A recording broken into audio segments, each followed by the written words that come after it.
Good morning. This is Ms. Billerbeck, and we are going to talk about 6.5 transformations of exponential functions. So if we have f of x equals a times b, but now we have the exponent is x minus h plus k, we have an exponential function that is in a transformation notation. So this, we might be familiar with x minus h being a horizontal shift. And then we must be, by now, familiar with plus k being a vertical shift. And h and k are just real numbers. So let's look at when the last time we saw this was, right here. So we were looking at it for absolute values. And we were looking at that as a vertex notation. Where we could find the vertex, but the h represented the horizontal shift to the right when it's in a x minus h notation. And if it was an x plus h, it was be shifting to the left. Okay, but it's x minus h, and then h, if it's a negative number, that's what makes it a plus, which would make it a left shift. And then k is pretty self-explanatory. It's the vertical shift. If it's plus, it's going up. If it's negative, it's going down. Okay, so, but now we're doing this with an exponential equation. Okay, so let's see what happens when we use this with an exponential equation. So we're going to look at several different things and compare it to f of x equals 2 of x. 2 to the x. So let me share my screen.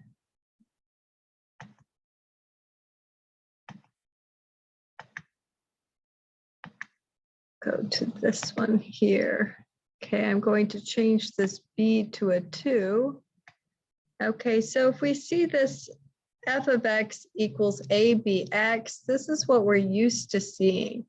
So we have a is 1, so that's the initial amount, and 2 is its common ratio. So when we get to 2, 2 times 2 is 4. So at 1, 1 times 2 is 2. So we see that it's it's a pretty simple exponential. So once we start moving k, that doesn't do a whole lot. It's just moving it up and down. So that's just what it's changing the asymptote. Okay, so let's note that the asymptote here is now at y equals 0.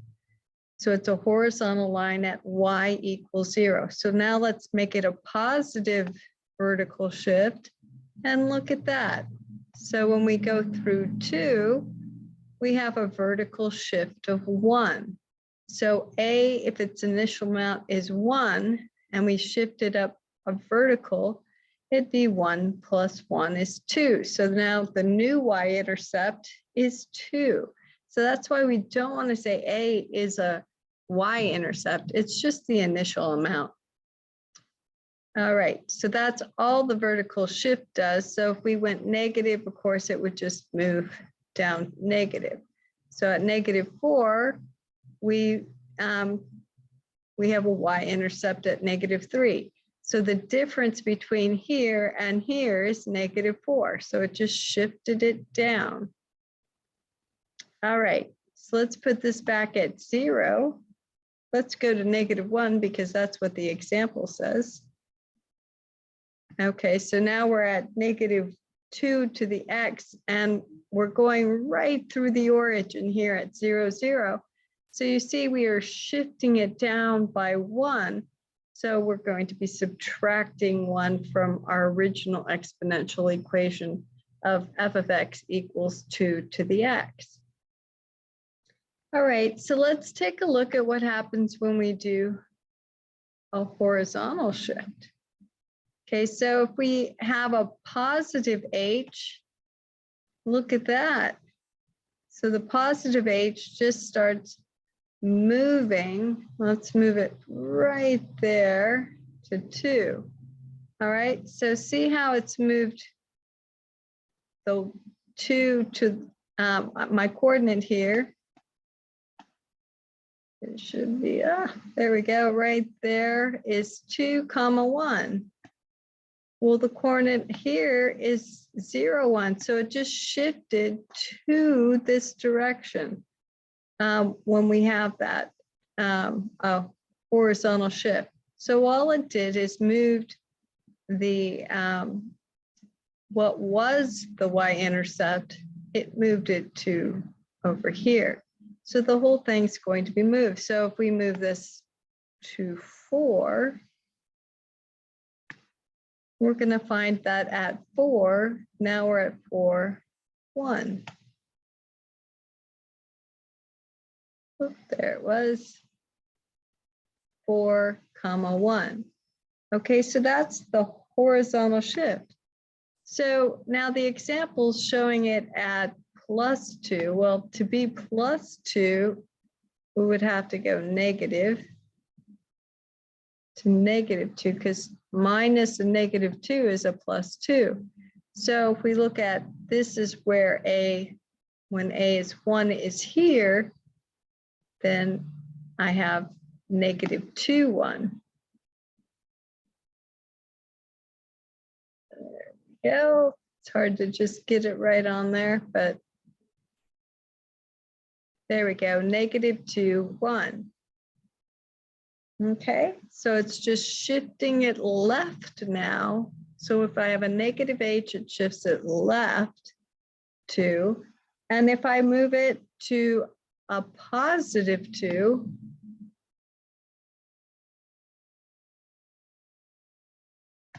then it just shifts it right 2.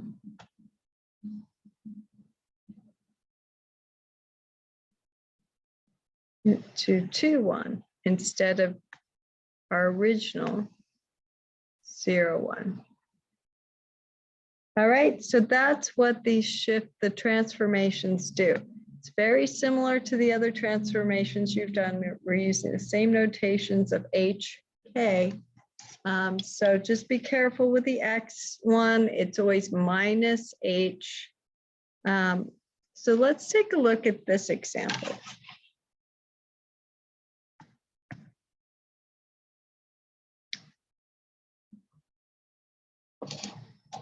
Okay, so the graph of the function b is a vertical translation of a to the x equals 3 to the x and has a y-intercept at 0, 0. Well, we just saw this. So the equation means that if it has a y-intercept at 0, well, the original y-intercept here for a to the x, its initial one was a equals 1 times 3 to the x. So its y-intercept was at 0, 1. Okay, so if b of x has 0, 0, then that means for this to be shifted down 1, we would have b of x is 3 to the x, and then we'd have to subtract 1. So if we look at how it compares to this one, so b of x is shifted 2 down from this, okay? But a of x here is only shifted, this one, a of x is shifted, this is shifted up 1 from a of x, and it's shifted 2 up from b of x. Okay, d of x, if we look at this and we compare it to all of these, so d of x is shifted 4 down from this, so its y-intercept should be at 0, -3, versus this y-intercept should be at 0, 2. And then, so this one shifted down 4 from this. It shifted 5 away from c of x, and it shifted 3 away from b of x. Okay.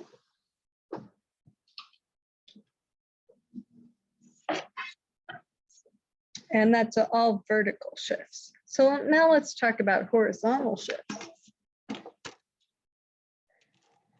So if I have the graph of the function q as a horizontal function with a y-intercept at 0, 2, and a common ratio of 4, what's the equation? So remember, we have this f of x equals a, b, and then we're going to have x minus h. So we're given, I suppose I should have mentioned a was 1. So we're going to assume a equals 1 and b now is 4 because that's the common ratio. So we have q of x. We want to know what its formula is, equals, we have 1 times 4, and then we don't know what's going on up here. Okay, it's only a horizontal shift, so there's no vertical shift. So we're not going to do a plus k because it's only talking about a horizontal shift. Okay, but it gives us a value. So we have an xy value. So we are going to put in 2 here for the y, the output. And then that's going to equal 1 times 4. Our x is 0. So we have 0 minus h. Okay, so this gives us 2 equals 4 to the negative h. Oh, hey, if we remember, if we move this to base 2, we can figure out what h is, okay? Because this is 2 to the 1. So 4 is just 2 squared. So if we make that 2 to the negative 2h, that's the same thing. Okay, if you didn't follow me, I'll do that. 2 squared is 4